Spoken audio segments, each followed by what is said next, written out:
करे अनकानी भैया के साली आँख मारली रे भैया के साली आँख मारली।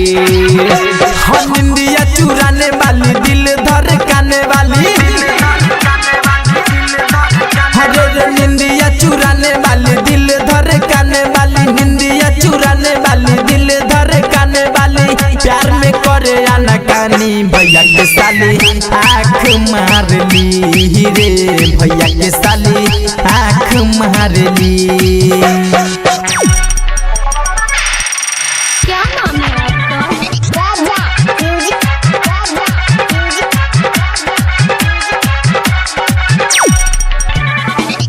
लाल लाल ओठो कर गलिया गुलाब के रे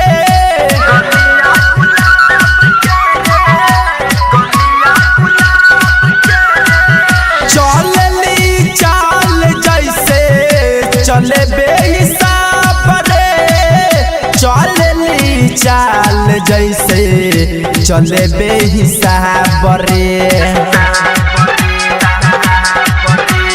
साइकिल चला के जाली ओढ़नी उड़ा के जाली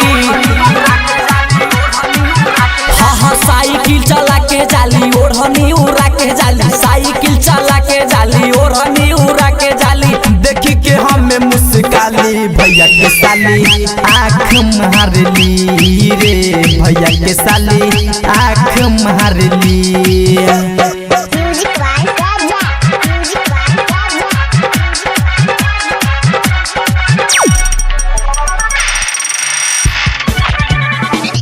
पहिला उठानी ओकर चढ़ली जवानी के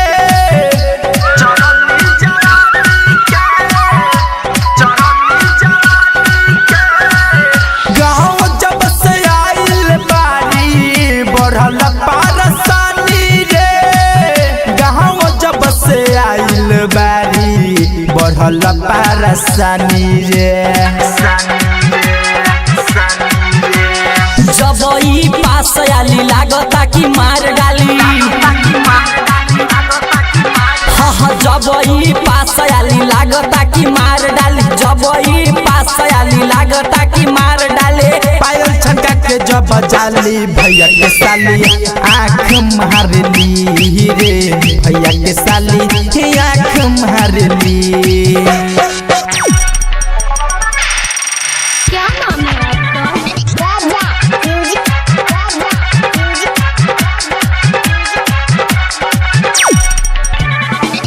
गजबे के खेला खेले बिना रे खिलौना के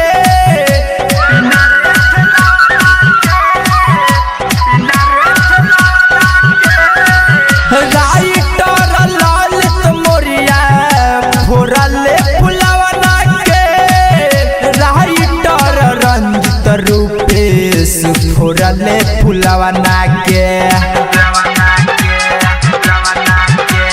जितेंद्र से मिले जाली मिथलेश के माल खाली जितेंद्र से मिले जाली मिथलेश के माल खाली जितेंद्र से मिले जाली मिथलेश के माल खाली घायल नागेंद्र से बुझाली भैया के साली आँख मारली रे भैया के साली